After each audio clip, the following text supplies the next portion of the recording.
मैं हूं आपका कप्तान, आप है मेरी टीम।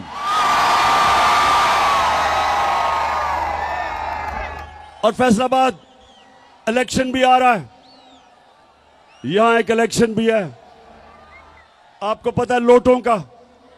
इस फैसलाबाद में भी एक दो लोटे निकले हैं।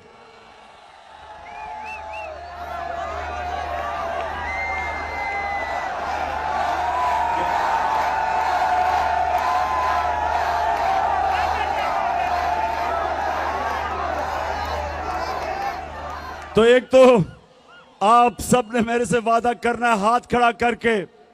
अभी वादा क्या करना है कि कभी फैसलाबाद में लोटों को जीतने नहीं देना। और इंशाल्लाह जो मेरा इलेक्शन है यानी 108 जो मैं लड़ रहा हूं यहां से, आपने सब ने मेरी टीम बन के पूरी कोशिश करनी है। इंशाल्लाह हम ये इलेक्शन भी जीतेंगे, हम बड़ा इलेक्शन भी जीतेंगे और इंशाल्लाह इस मुल्क को हकीकी तौर पे आजाद करके एक अजीम कौम बनाएंगे। इंशाल्लाह वो कौम जिसका नारा था कि पाकिस्तान का मतलब क्या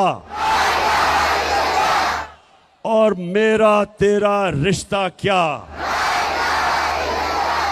और जब हमारा ईस्ट पाकिस्तान से रिश्ता टूटा, क्योंकि हम ला इलाहा इल्लल्लाह से पीछे हट गए, क्योंकि हमने ईस्ट पाकिस्तान के लोगों से इंसाफ नहीं किया।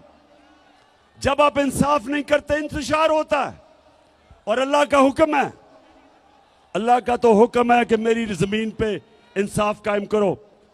तो फैसलाबाद हमारा रिश्ता सारे पाकिस्तानियों का ला इलाहा इल्लल्लाह है और हमारा अल्लाह से वादा है ला इलाहा इल्लल्लाह के हम सिवाय अल्लाह किसी के सामने नहीं झुकते, ना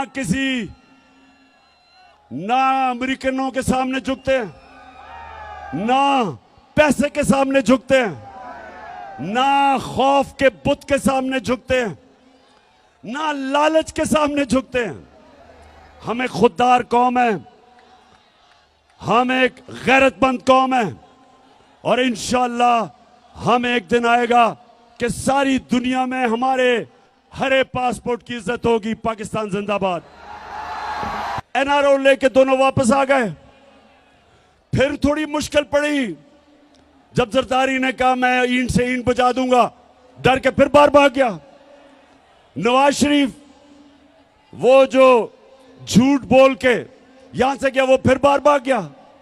बच्चे इनके बाहर, इसके नवाज शरीफ के दो बेटे कहते हैं कि हम पाकिस्तान के शहरी नहीं, वो बाहर बैठे हैं।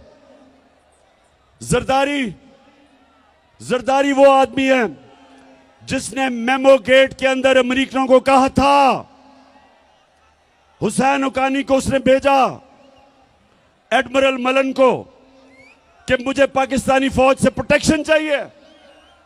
ये सुने जरा, उधर नवाज शरीफ डॉन लीग्स में हिंदुस्तान को कहता है कि हम गवर्नमेंट तो चाहती है लेकिन फौज दहशतगर्दी नहीं रोक रही। ये डॉन लीग्स में कहता है। बरकत दत्त को मिलता है, बरकत दत्त लिखती है सार्क कॉन्फ्रेंस काठमांडू में, ये छुप के नरेंद्र मोदी से मिलता है अपनी फौज से डर के। अब ये दो लोग, पैसा इनका बाहर पड़ा, जो वहां की ताकतें जो इनको लेके आई, जिधर इनका पैसा पड़ा, ये उनके गुलाम हैं। तो मेरा सवाल ये है कि क्या आर्मी चीफ उनसे एनओसी लेके बनाएंगे? ये मैं सारी कौम के सामने समझता हूं कि ये सिक्योरिटी रिस्क है। ये दो वो लोग हैं जो मुल्क के गद्दार हैं।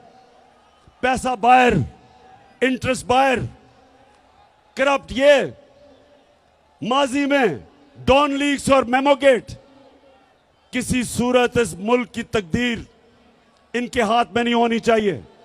इस मुल्क का आर्मी चीफ मेरिट के ऊपर होना चाहिए। जो सबसे मेरिट पे है उसको आर्मी चीफ बनना चाहिए। किसी की पसंदीदा आर्मी चीफ नहीं होना चाहिए, किसी का फेवरेट नहीं होना चाहिए।